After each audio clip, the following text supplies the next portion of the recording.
خب بچه‌ها ببینید، برای اینکه شما تخم مرغ رو داخل یخچال نذارین، بهترین کار اینه که داخل نمک نگهداری بکنین که من همیشه این کار رو انجام میدم. انگار بچه‌ها تازه مرغ تخم گذاشته، بی‌نظیره و شما هم میتونین ازش استفاده بکنین.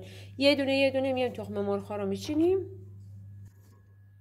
حالا من این تخم مرغ ها رو نداشتم و نرفتم روستا، اینا رو از مغازه گرفته بودم، چند تا تخم مرغ های ماشینی. و اینکه این محلی ها رو که همیشه مامانم بنده خدا زحمت میکشه از ایشون آوردم، مثلا 30 تا میارم. بعد از اینکه تموم شد مجدد. ما تخم مرغای خیلی تخم مرغ خورای خیلی قهار هستیم و همیشه هم میتونین بچه‌ها اینجوری تخم مرغاتون رو نگهداری بکنید. من همیشه همین کار رو انجام میدم.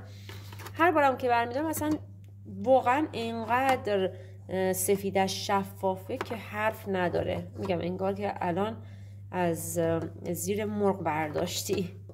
اینو از یکی از استادامون یاد گرفتم که خیلی خیلی میتونه به سلامتی هم حتی کمک بکنه. داخل یخچال تا میتونی نگه نداری.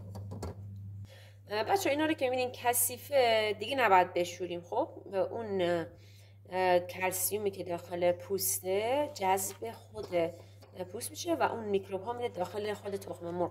نباید بشورین. زمانی که میخواین استفاده بکنین بشورین، اشکالی نداره. خب حالا من نمک ها رو توی این ریختم، میام میریزم روی تخم مرغامو.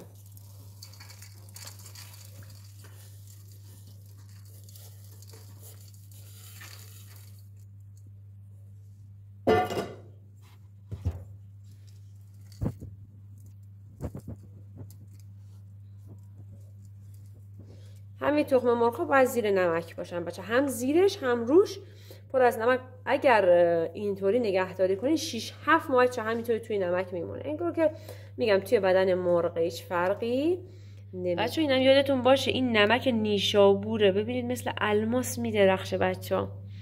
چقدر عالیه این نمک. و یادتون باشه نمک کلوخه میشه ها. اون نمکایی که کلوخه نمیشن آلومینیوم سیلیکات دارن و سمی هستن، مهلکن. این ویدیو رو بفرستین برای همه اون عزیزانی که تخم مرغ‌هاشون رو داخل یخچال نگهداری میکنن، چون داخل یخچال بالاخره خراب میشه ولی داخل نمک هیچ وقت خراب نمیشه. میگم 6-7 ماه تاریخ مصرف. مرسی از همه شما و امیدوارم تجربه هاتون رو توی کامنت ها برام بنویسید.